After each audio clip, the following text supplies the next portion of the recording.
मैं निर्मल संधू, आप देख रहे हैं इस वक्त की लाइव तस्वीरें करनाल के सदर बाज़ार के रविदास मंदिर है, जहां पर आज बहुत बड़ी ऐसी खाप महापंचायत रखी गई है और लाइव तस्वीरें दिखा रहे हैं हम आपको करनाल से। और पल पल की खबर देखने के लिए हमारे चैनल को सब्सक्राइब करें, लाइक करें और आगे की तस्वीरें हम आपको दिखाते रहेंगे।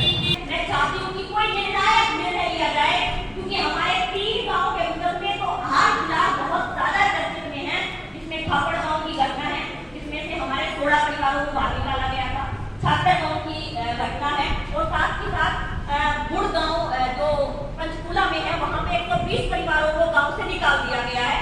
इस मुद्दे को जरूर बोले और यहाँ पे खड़े होकर मेरी आप सभी लोगों से रिक्वेस्ट है, किसी के मंदिर पर, किसी की आस्था पर कोई टिप्पणी करने की आवश्यकता नहीं है।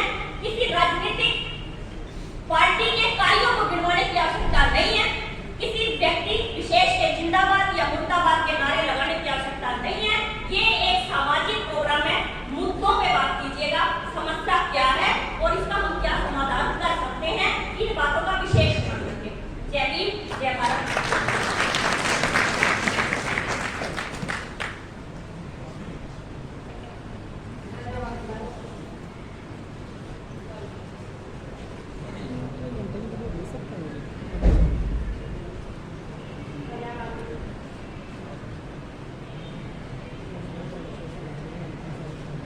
हमारे भी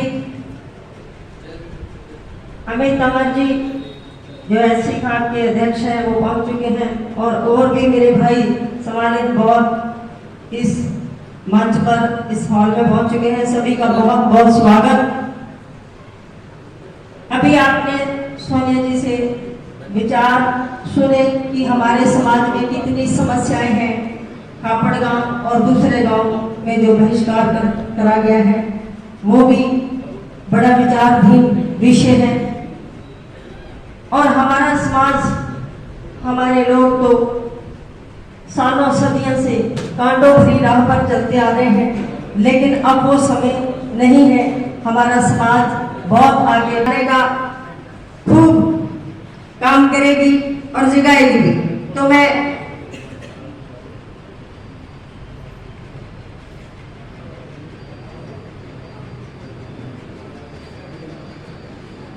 जो हमारी माता जी हैं पर आए, राजेंद्र जी, जगदीप जी भुब्बल, भक्तराम जी एक्स सरपंच बड़ा गांव,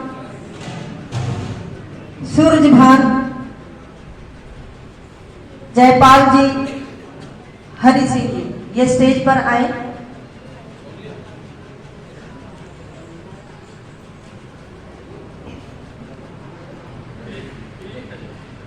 वो से रिक्वेस्ट है कि आप लोग एक बार प्लीज स्टेज पर आ जाइए। रंगा अंकल जी खड़े हो जाइए आप लोग। बुजुर्ग भी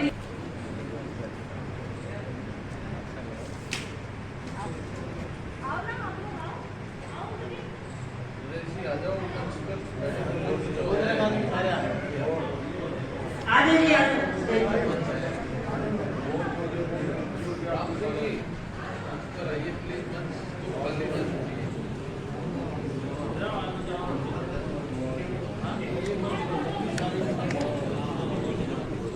साइड कवर कर लेगा,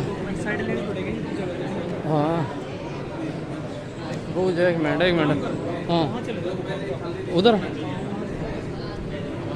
एक मिनट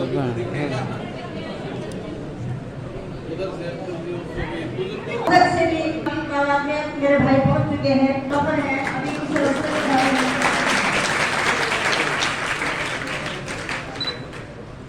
एक बार हमारे समाज के बुजुर्गों के लिए बाबा साहब की प्रतिमा पर फूल अर्पित करने के लिए आपको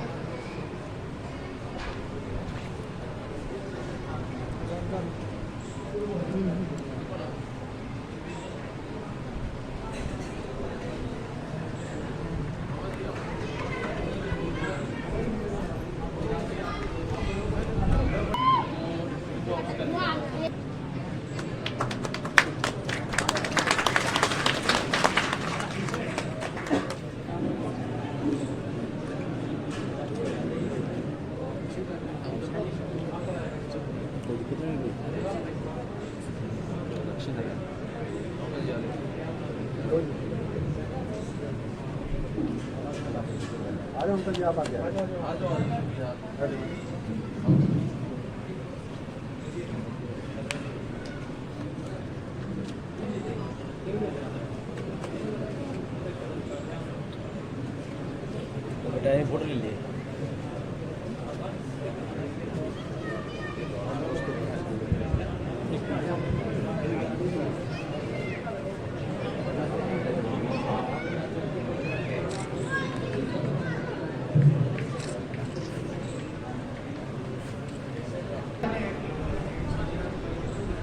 बैठे। विजय सर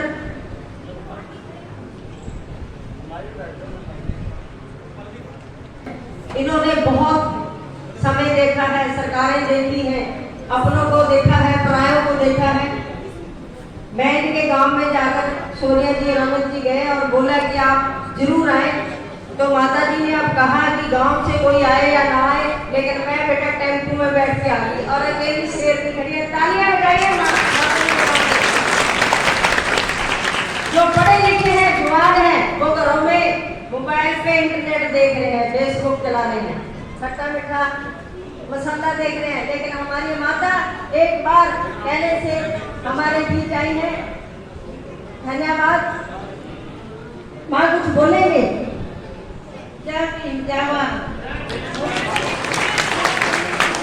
सभी भाई जुट के एक रहो, अपनी जनता बनाओ और इस दंगे में खुशी रहो, अपने दूसरे का हाथ ना पसारो, अपनी जिंदगी बनाओ, बच्चों की जिंदगी बनाओ।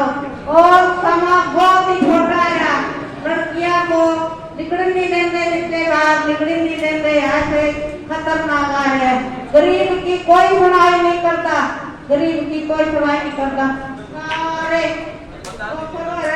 इतनी मिन्नत करी बाबा रोई साथ इसकी जनती में कोई ऊपर नहीं चढ़ा हो ही नीचा और जो का चलता बढ़े।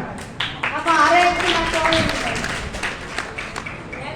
चलो ठीक है जी, माता जी बैठो, देखो 80 से ऊपर है इनका जज्बा, देखो आए और बोले बहुत बढ़िया बात है, इनसे हमने कुछ सीखना है।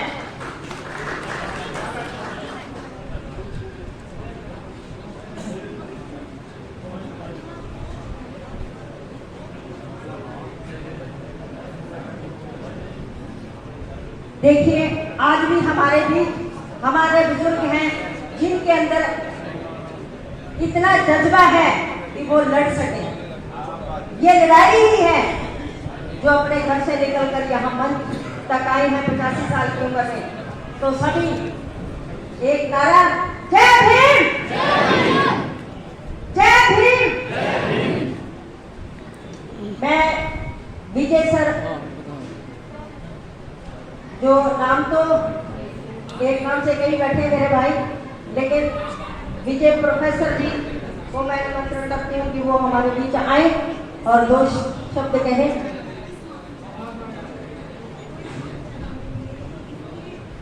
Professor Vijay ji DAV college में एकमात्र एससी प्रोफेसर हैं। एक बार तो इस बात के लिए ताली बजवाइए।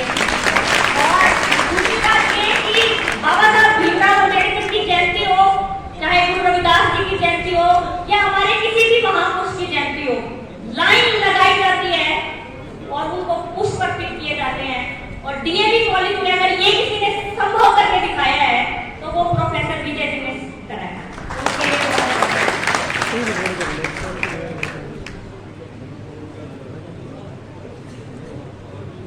आप सबको जय भीम।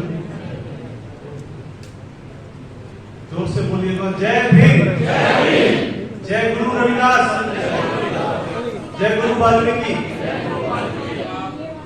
आप सब आज बहुत ही ऐतिहासिक इस कार्यक्रम में एकत्रित हुए हैं और आप सबको मैं अपनी तरफ से बधाई देता हूँ।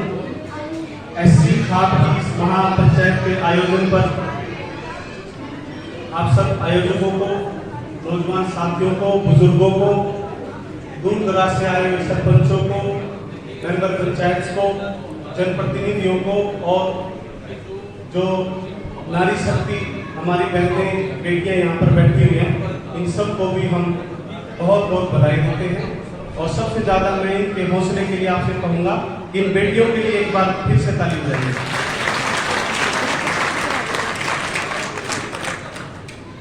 मैं समझता हूँ कि मीडिया के जो साथी आए हुए हैं हमारे उसमें, क्योंकि मेरा सब्जेक्ट है मीडिया, मैं मीडिया को पढ़ाता हूँ, तो इनका भी हम आज के कार्यक्रम में पहुँचने पर स्वागत करते हैं। और मैं आप सबके माध्यम से ये गुजारिश करूँगा कि हमारी जो बात है आज की, क्योंकि मीडिया जो हमारी गरीब तबके की आवाज़ है उसको दिखा नहीं रहा है, ठीक है, तो मैं इनसे रिक्वेस्ट करूँगा कि आज जो हमारी मीडिया के साथी यहाँ पर पहुँचे वो हमारी पूरी बात को जन जन तक पहुँचाएं। तो जब तक ये बाइट चल रही है तो मैं इंतजार करूँगा। सोशल मीडिया पर अभी कई दिन पहले की घटना है, आपको मैं उससे शुरू करता हूँ। किसानों ने अपना आंदोलन सुचारू रूप से चलाया बंद करने का, और वो बंद करवा भी रहे उसी क्रम में, लेकिन घरौंडा का एक दुकानदार क्या कहते हैं कि मैं चूड़े चमार का कोई बच्चा थोड़ा हूँ, मैं भी तो किसान हूँ, मतलब हमारे को क्या ले हो गई, हमारे से क्या लेते हो आप? कभी कोई बॉलीवुड का कलाकार, कभी कोई गांव का कोई और व्यक्ति, कभी कोई दुकानदार, कोई भी बात शेड्यूल कास्ट पे आ जाती है। तो ये जरूरी है कि हमारे लोग संगठित होकर पुलिस में पैरवी करें, पंचायतों में भी जाएं, हमारे लोगों की हकों की आवाज भी उठाएं और हम अपने फैसले खुद कर सके। क्योंकि क्या होता है, जब भी हमारे गांव में, शहरों में, मोहल्लों में कोई झगड़ा होता है, तो क्या हमारे लोग पढ़े लिखे नहीं है, अधिकारी नहीं है, समझदार नहीं है? हमारी जब पंचायत होती है तो दूसरे जो सरमाएदार है, विशेष जाति के लोग हैं, वो आते हैं, वो पंचायत में फैसला सुनाते हैं, वो ये नहीं देखते कि हमारे हक सुरक्षित है ये नहीं है, वो अपनी मर्जी से फेवर भी करते हैं और उसके बाद उनकी दाव पे चलती है। दाव पे समझते हो आप, जो पीड़े खाने का जो कार्यक्रम है वो भी हमारे लोग उससे करवाते हैं। तो जो आज जरूरी है और आज के जो हालात हैं उसमें खाते सदियों से बड़ी हुई है, हम किसी खात का विरोध नहीं करते, हम समाज में भाईचारे के भावना से रहना चाहते हैं। समाज में जो समानता का जो संदेश है वो इस खात के माध्यम से जाएगा और सभी को अपनी बात रखने का संवैधानिक अधिकार है, अपने अधिकारों के लिए लड़ने का संवैधानिक अधिकार है। तो हमारी खात ऐसी खात जो बड़ी है, मैं आप लोगों से हाथ जोड़कर विनती करूंगा, खात के माध्यम से आप अपनी तरफ से भी और दूसरे जो सभी जो शेड्यूल कास्ट के जो लोग हैं ज्यादा से ज्यादा इस खात से जुड़कर अपनी एकता को, अपनी समझदारी को, अपने संगठन को मजबूत करें। हमारी एकता ही हमारी ताकत बनेगी। और देख लेना एक दिन कि जिस प्रकार से खापों का वर्चस्व दक्षिण के एरिया में है, हम भी अपनी बात को प्रशासन संवैधानिक तरीके से समझाने में कामयाब रहे। कि वो आज भी कर रहे हैं, लेकिन हमारा कोई शोषण नहीं होगा, हम अपने लोगों की रक्षा कर पाएंगे और अपने फैसले खुद करेंगे। हमारे फैसलों में किसी की कोई भी हिस्सेदारी नहीं होगी और हम समाज में कैसा समझता का, समानता का संदेश देने की कोशिश करेंगे। मेरा आज यहाँ पर जितने भी बुजुर्ग हमारे प्रतिनिधि पहुंचे हैं सबको बहुत बहुत शुभकामनाएं, बहुत बहुत बधाई। और मैं आपको बताना चाहूँगा कि मेरे जैसे जितने भी नौजवान, पढ़े लिखे नौजवान हैं, वो सोशल मीडिया के माध्यम से घर घर जाकर जो जितना कंट्रीब्यूशन कर सकता है, 10 रुपए से लेकर 1000 रुपए तक का, 10,000 रुपए तक का, वो इन संस्थाओं को मजबूत करने का काम करें। क्योंकि जब ये मीटिंग होती है, कहीं आना जाना होता है, पुलिस थानों में पंचायत होती है, गाँव में पंचायत होती है, तो वहाँ खर्चे भी होते हैं। तो सभी जो है ना इसमें सहयोग करें और मजबूती के साथ खड़े होकर इस संगठन को और मजबूत करने का काम करें। जय भीम। धन्यवाद। अब मैं जितेंद्र रोहतक से जो है जितेंद्र काकराम जी उनको निवेदन करती हूँ कि वो स्टेज पर आए और अपने विचार रखें।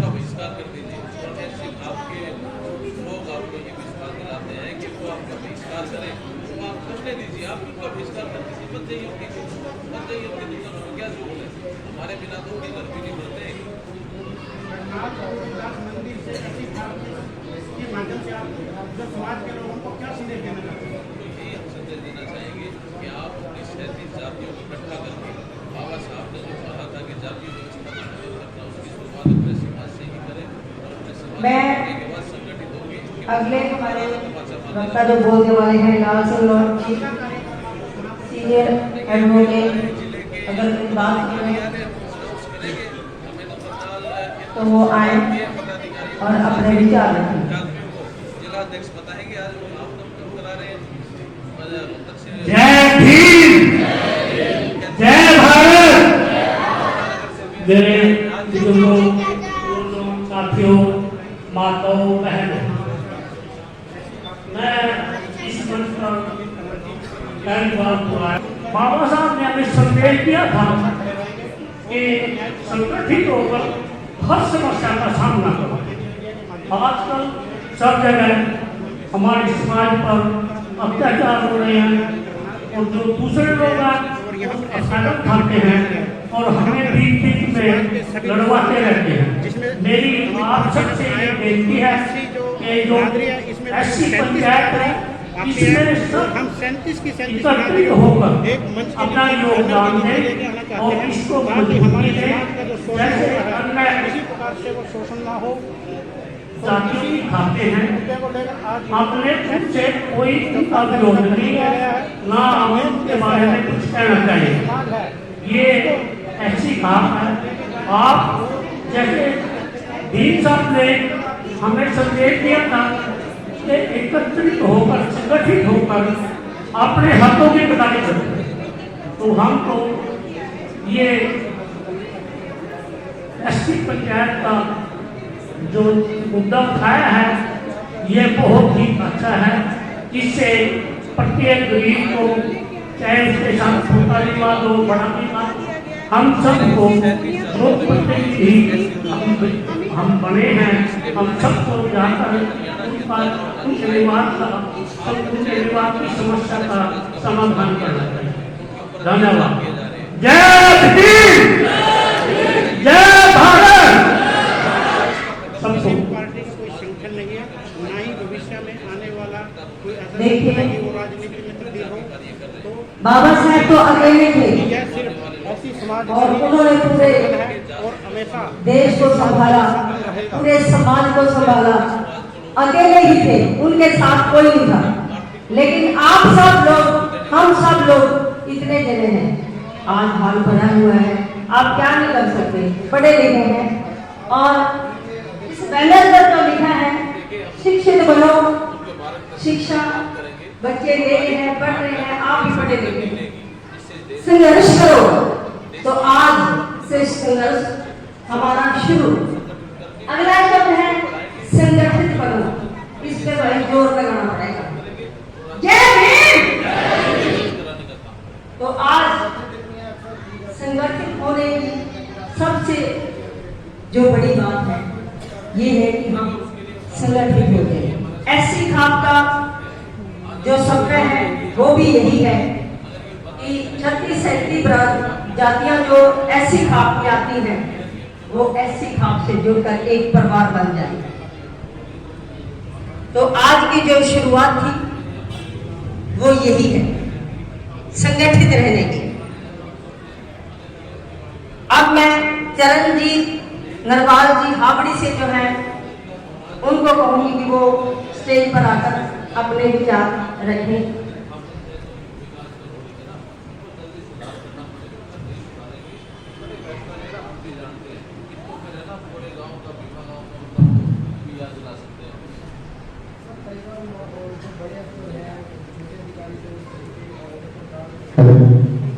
जय भीम, जय भारत।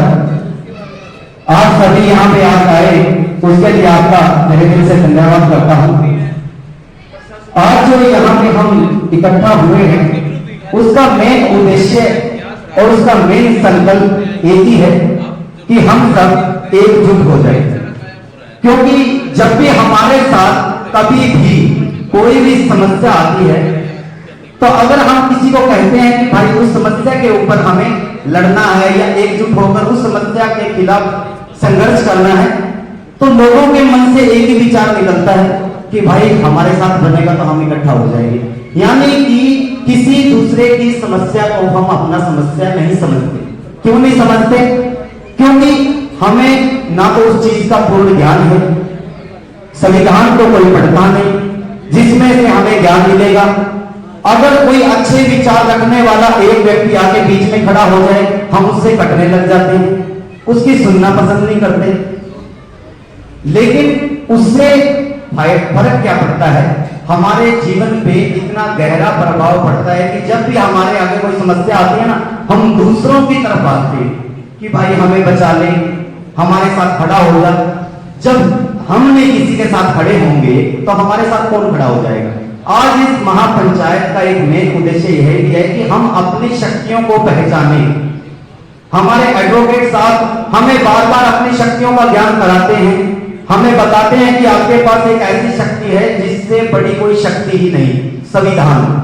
डॉक्टर बाबा साहब भीमराव अम्बेडकर ने हमें एक ऐसा हथियार दे दिया है कि उसके दम पे हम बड़ी से बड़ी लड़ाई लड़ सकते हैं, लेकिन फिर भी क्या कि ज्ञान ना होने की वजह से हम वंचित रह जाते हैं।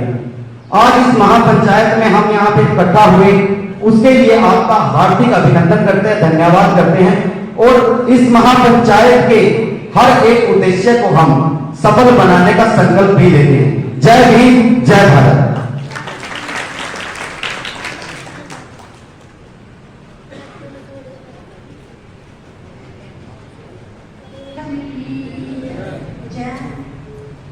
मैं सभी को यहाँ पे आकर प्रेजेंट बोलती हूँ। आप सबका धन्यवाद, आप यहाँ आए।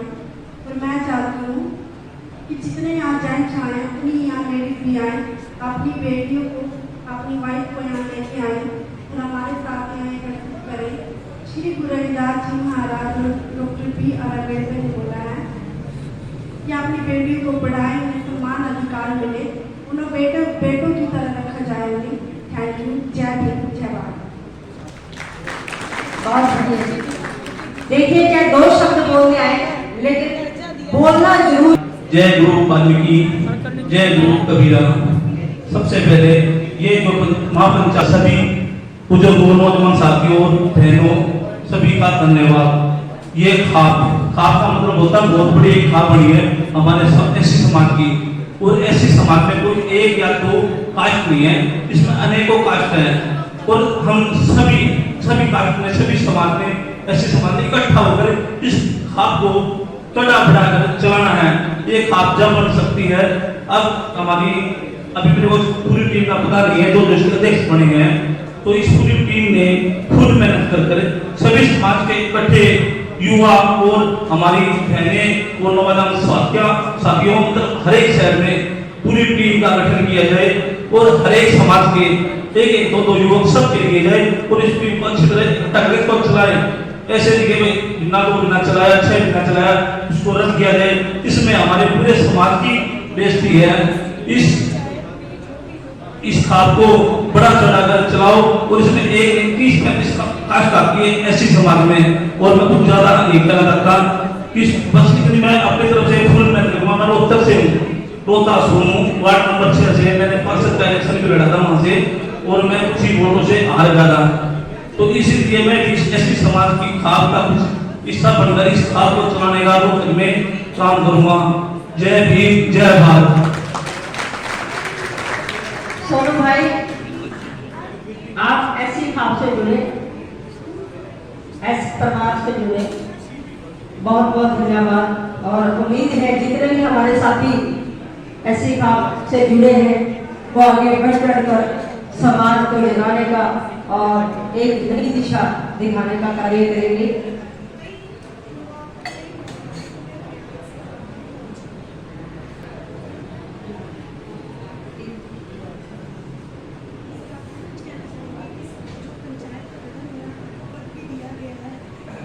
जय भीम, जय भारत। आज शिक्षा प्रणाली पे अपने बनते हैं, चले जाते हैं, बनते हैं, चले जाते हैं। कोई भी संगठन बनता है, कोई स्कूल, हमारे जो गांव के स्कूल है उनके बारे में जाके नहीं देखता कि स्कूल में जो एजुकेशन का सिस्टम है कितना गिर चुका है कि जो मैथ का 8वीं से 10वीं के बच्चे हैं, मैथ में इतने भी हो चुके हैं कि उनके बारे में कोई नहीं सोच रहा। बस सोच रहे हैं कि एक लड़का जॉब लग गया, बस सेटल हो गया, इसके बारे में सोच रहे हैं। और मैंने कई बार ये भी प्रॉब्लम देखी है कि कोई हमारी समाज का वकील है, उसके पास हम कोई सलाह लेने के लिए जाते हैं तो ये नहीं देखता कि वो गरीब है नहीं गरीब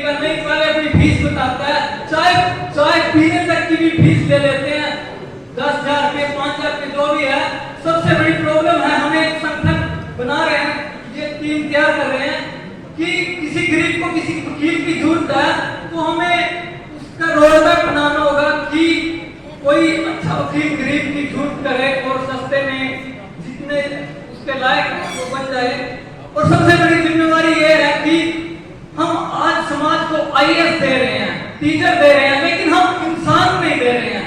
कोई आईएएस बन जाता है लेकिन उसके बाद हमारे समाज के बारे में सोचता तक नहीं है। कोई जॉब लग जाता है तो उसका पहला एम होता है कि मैं अपनी वाइफ ये देखूं जॉब पे लगी हुई हो, बस जॉब अपने बारे में सोचता है। कोई लड़की जॉब पे लग जाती है तो ये देखती है कि मेरा जो हस्बैंड होगा वो जॉब पर ही होना चाहिए। ये नहीं देखता कि किसी गरीब के साथ यदि एक जॉब पे है, यदि वो दूसरी किसी गरीब लड़की के साथ शादी कर लेगा तो 2 परिवार सुन लेंगे, तो नहीं वो अपने बन गए। और सबसे बड़ी प्रॉब्लम ये है कि आज का युवा प्लस 12 तक पढ़ाई करता है, उसके बाद 5 साल कोचिंग लेता है और उसके बाद भी जॉब के लायक नहीं बन पाता। तो प्रॉब्लम कहाँ है? उसको रोडमैप नहीं मिलता कि हमें 10वीं और पेरेंट्स क्या करते हैं, बच्चे को ये कहते हैं 99% मार्क्स लाने, बस पड़ोसी का लड़का है ना उससे आगे निकलना है।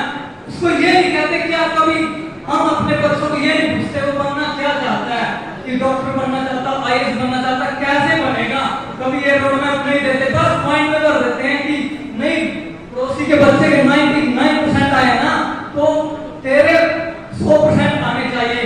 तो सबसे बड़ी कमी जो एजुकेशन पे है उस पे ध्यान देने की जरूरत है।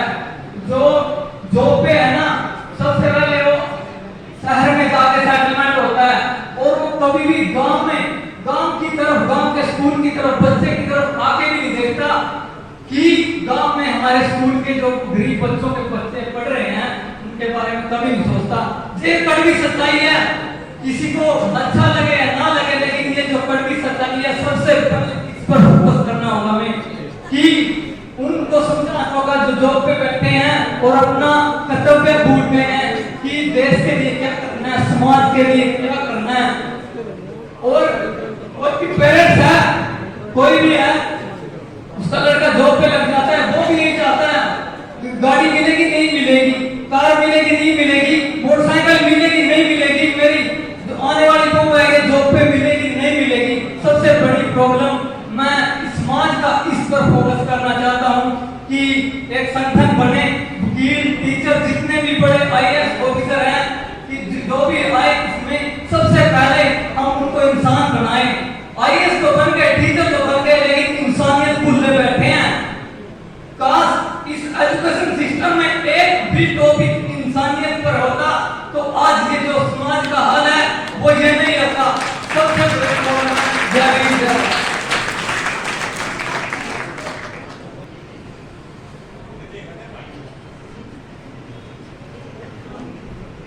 एक बहुत बड़ी सच्चाई बनती है, इसमें कोई दो राय नहीं है कि शिक्षा प्रणाली जो है वो बहुत वीक हो गई है। और वीक इसलिए नहीं हो गई है कि हम लोगों ने, असल बात ये है कि हम लोगों ने निजीकरण को अपना लिया। चिल्लाते रहते हैं कि निजीकरण हो गया, निजीकरण हो गया, सरकार ने निजीकरण कर दिया, लेकिन हम लोग खुद नहीं चाहते कि हमारे बच्चे सरकारी स्कूलों में पढ़े। हकीकत तो यही है, हर किसी के बच्चे प्राइवेट स्कूलों में पढ़ते हैं तो सरकारी स्कूलों की शिक्षा प्रणाली में चंद बच्चे जाते हैं जिनके ऊपर जो टीचर्स हैं, प्रशासन है, वो ध्यान नहीं देता। आज आपके बीच में एक गांव, 2 गांव ऐसे भी पहुंचे, एक घोटाला का संजय नगर गांव है और एक इंद्री हल्के का हलवाना गांव है, जहां से 2 गांव के लोग पहुंचे हैं। और मैं आपको बता दूं कि आप और मैं तो शायद आज बहुत अच्छे कपड़े पहनकर, बहुत अच्छे जूते पहनकर शायद बहुत अच्छे लोग बन गए हैं या पढ़ लिख कर कुछ बोलने लग गए हैं, लेकिन वो गांव ऐसे हैं जो आजादी से पहले से बुरे हालातों से आज भी गुजर रहे हैं, जिनके घरों का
उन्होंने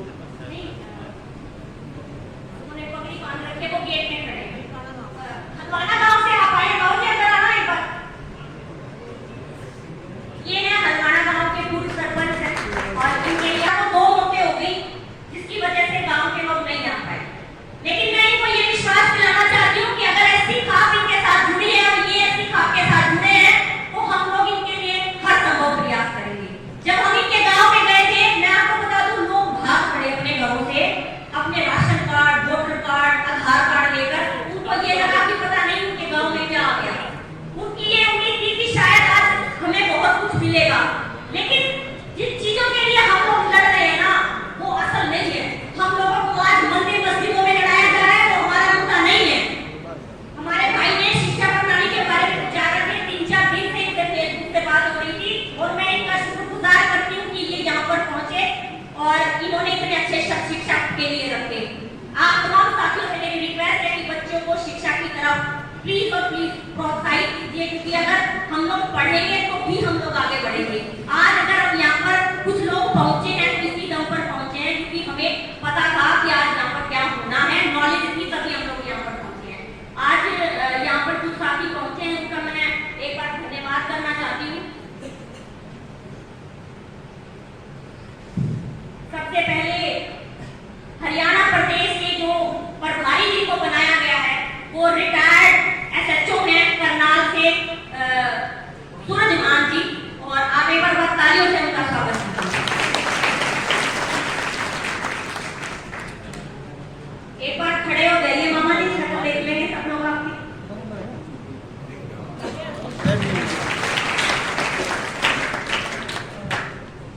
मामा जी को बता, मेरे एक्चुअली मामा जी लगते हैं, इसलिए मेरे मुंह से मामा जी नहीं लगता है। मैं आपको बताना चाहती हूँ कि प्रभारी जी के बारे में आपको मैं बताना चाहती हूँ कि पुलिस विभाग के बारे में अधिकतर जानकारी इनको है और हमारे जितने भी काम अटकते हैं 100 में से 70 काम पुलिस विभाग में अटकते हैं, क्योंकि वहां पर हमारा सबसे ज्यादा शोषण होता है, सबसे ज्यादा हम लोगों को हरासमेंट होती है। इनको जोड़ने का विशेष उद्देश्य यही था कि हमारे लोगों को कि अगर कोई काम कहीं अटक गया है तो पूरे प्रदेश भर में इनके नेतृत्व में टीम वहां पर पहुंचेगी और उस समस्या का समाधान निकालेगी। उसके बाद रोहतक से हमारे भाई मंजीत मोगरा जी पहुंचे हैं, उनको हरियाणा प्रदेश का उपाध्यक्ष बनाया गया। भाई मंजीत मोगरा जी ने गुरु रविदास सभा रोहतक से एक प्रधान भी हैं और भाई ने अपने वहां पर रोहतक में एक अखाड़ा बनाया और उस अखाड़े में हमारे पूरे प्रदेश भर के साथी जो प्रैक्टिस करना चाहते हैं उनके लिए विशेष प्रावधान रखे गए हैं, उनके लिए विशेष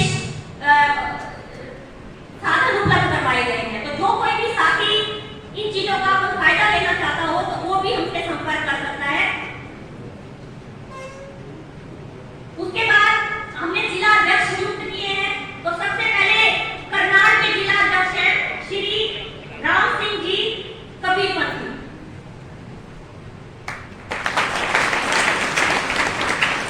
सीकरी गांव से हैं और रिटायर्ड फॉरेस्ट डिपार्टमेंट से रिटायर्ड हैं। और आप लोगों को ये बताना चाहती हूँ कि इंद्री हल्के में, नीलोखेड़ी हल्के में अपने समाज को बहुत ज्यादा जमीन दिलवाने में इन लोगों का बहुत बड़ा योगदान रहा। उसके लिए भी अगर किसी की कोई ऐसी जमीन कहीं पर फंसी हुई है तो उसके लिए भी आप लोग कॉन्टैक्ट कर सकते हैं।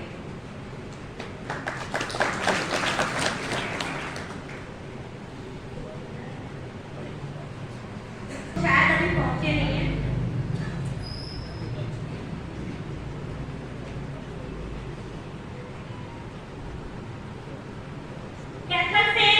कैथल की टीम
विक्रम भुक्कल जी, प्रीतम रंगा जी, सोनू रोहतास जी और लाडी चौहान जी, ये लोग जो स्टेज पर बैठे हैं, इन लोगों का इनके नाम है, इनका सबका मैं धन्यवाद करती हूँ। शायद कुछ नाम रह भी गए हैं तो हम लोग अपनी लिखवा के आप लोगों को बताते हैं। स्टेज पे बुजुर्गों को बिठाने का मतलब सिर्फ इतना था कि हम लोग जो बच्चे लोग हैं वो अक्सर शोर मचाने में ज्यादा भूमिका निभाते हैं, लेकिन जो निर्णायक फैसले होते हैं वो हम लोगों ने बुजुर्गों पर छोड़े हैं। हम लोग चाहते हैं कि जब भी कोई पंचायत बैठे हमारे बुजुर्ग पगड़ी बांध के बैठे और अपने निर्णय लेकर जाएं। जिस कमरे में बैठ गए वहां से निर्णय लेकर उठेगा, चाहे वहां पर 2 दिन बैठना पड़े या 4 दिन बैठना पड़े। आप तमाम साथियों का मैं दिल की गहराई से धन्यवाद करती हूँ और आज जागरूक साथी यहाँ पर पहुंचे उन सभी को मेरा सलाम।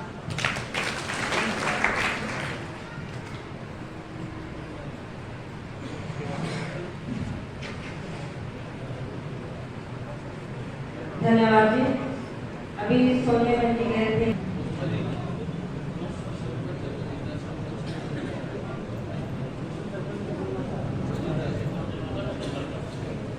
अब मैं रोशन सरपंच जी जो बजीदा से हैं उनको बुलाना चाहूंगी स्टेज पर, वो आके अपने विचार रखें। रोशन जी बजीदा गांव से, अगर वो लेट हैं तो सुनील निसिंग से वो अपने आप पर विचार रखें।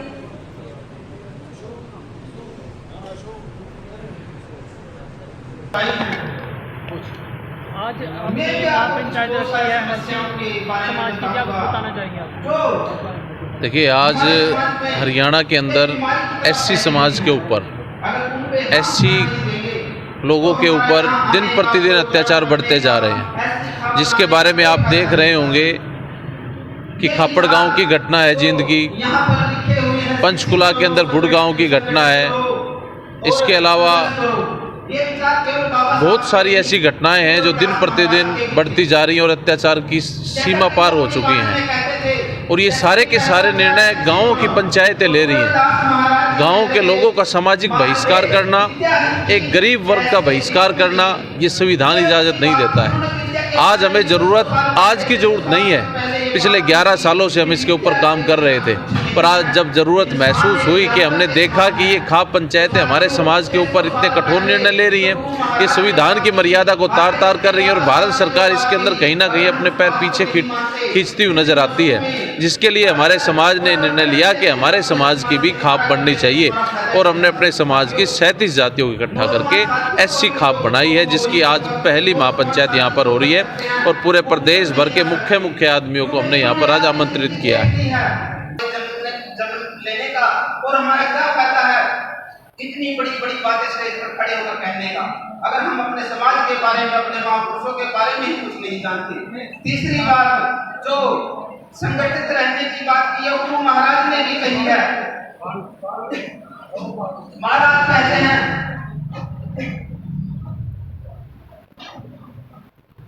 सात संगत मिल रही है माधो जैसे मधु मखीरा। देखिए सात संगत जी, मैं गांव सिंह से आया हूँ। पंचायत को आयोजन किया गया, इसके बारे में क्या कुछ बताना चाहेंगे मैम? सर, इसके बारे में मैं आपके चैनल के माध्यम से ये बताना चाहती हूँ कि सभी समाज के जातियों ने अपनी अपनी खापे पहले से बना रखी है। हमारे करनाल की साइड इस चीज़ का थोड़ा चलन कम है, अदरवाइज़ अगर आप नॉर्थ हरियाणा में जाकर देखोगे तो वहाँ पर बहुत ज़्यादा चलन है। तो लेकिन समस्याएँ यहाँ बहुत ज़्यादा हैं और पूरे हरियाणा भर में, पूरे प्रदेश भर में ही बहुत ज़्यादा समस्याएँ हैं। लेकिन अब हमें ऐसा लगने लगा है कि दूसरे लोग आते हैं और हमारा समझौता करवा के चले जाते हैं। हमें पहले वो धमकाएंगे, हमें डांटेंगे, नीचे बिठाएंगे और थोप के चले जाते हैं, समझौता नहीं करा देते हैं। अपने मतलब अपने फैसले को हमारे ऊपर थोप के चले जाते हैं। हम उस थोपने की प्रथा को ख़त्म करना चाहते हैं और अपने समाज को इतना मजबूत बनाना चाहते हैं कि ताकि हम लोग अपने फैसले खुद लें। तो कितने आपने यहाँ पर जो आपने वो रखे हैं कितने पद हैं आपके पास यहाँ पर? सर पद तो वही है जो जैसे अध्यक्ष, जिला अध्यक्ष, फिर प्रभारी, उपाध्यक्ष, महासचिव, सचिव, ट्रेजरर, ये तो सब सारे पद जो होते हैं वही सारे पद हैं। लेकिन हमने मेंबर सबसे ज़्यादा बनाने हैं कि एससी खाप के मेंबर ज़्यादा बने। और आपके चैनल के माध्यम से बताना चाहती हूँ कि एससी खाप किसी राजनीतिक पार्टी को सपोर्ट नहीं करती है और ना ही हम किसी राजनीतिक पार्टी को अपने मंच पर जगह देने वाले हैं। आने वाले समय में सिर्फ और सिर्फ समाज की बातें होंगी, मुद्दे पे बात होगी, अननेसेसरी की बातों पर टाइम वेस्ट करने का हमारा काम नहीं। कितने जिलों से लोग यहाँ पर पहुँचे हैं? आज तकरीबन 5-6 जिलों से लोग यहाँ पर पहुँचे हैं और ये हमारा पहला ही सम्मेलन है आज, और जल्द ही ये बहुत बड़ा विकराल रूप लेगा। खड़ा किया है, लेकिन सभी बराबर हैं इस मंच पे, सभी समान हैं। जय गुरुदेव, धन गुरुदेव। जो बोले सोनी जगत गुरु रविदास महाराज की जय, बाबा साहब की जय और सारे समाज की जय। युवा साथियों, आप सबने मुझे सुना, बहुत बहुत धन्यवाद। सभी युवा साथियों ने अपने समाज के लिए कुछ करना है साथियों, तो इन 3 बातों पर थोड़ा सा अमल कर लेना। जय गुरुदेव, धन गुरुदेव। अभी भाई ने बहुत अच्छी बातें कही जिन पर हमें अमल करना होगा। अभी बता रहे थे कि इंद्री हल्के में हलकारा गांव है जहाँ का 2 बार जिक्र हो चुका है कि वहाँ एक डेरा टाइप गांव है। वहाँ पर 8000 के करीब हमारे लोग रहते हैं। बहन जी के साथ, सोनिया जी के साथ और अमित जी के साथ मैं भी उस दिन गांव में गई थी। हम पंजाबी में कह देते हैं कि सद्दा देने गए थे। हम बुलाने तो आज के दिन के लिए कुछ बातें करने के लिए गए थे, लेकिन जब वहाँ हालात देखे हम तीनों के तीनों सुन्न हो गए कि हम शुरू कहाँ से करें, शुरुआत किस शब्द से करें। पढ़ाई की अगर बात करें, 8000 बोर्ड और 8वीं का स्कूल है भाइयों। अगर 10वीं क्लास में बच्चा जाना चाहेगा तो कैसे पढ़ेगा, शिक्षक कैसे बनेगा। लेकिन सरकार की तरफ और जो समाज को उठाने वाले ठेकेदार बातें करते हैं मीठी मीठी, उनका तो वहाँ तक ध्यान ही नहीं जाता। आज के इस कार्यक्रम के बाद हम कई ऐसे गांव हैं जिनको सोशल मीडिया के माध्यम से हम दिखाएंगे लोगों को कि आज भी हमारे हालात, हमारे लोगों के हालात क्या हैं। और बहुत कुछ कहना, सुनना और करना बाकी है, लेकिन एकजुटता की जरूरत है जो आज शुरुआत हुई है। ऐसी खाप मैं अगले हमारे बोलने वाले हैं महेंद्र सिंह जी, मास्टर जी शामगढ़ से, उनको बुलाना चाहूंगी कि वो स्टेज पर आके अपने विचार रखें। महेंद्र सिंह मास्टर जी, शामगढ़ गांव से।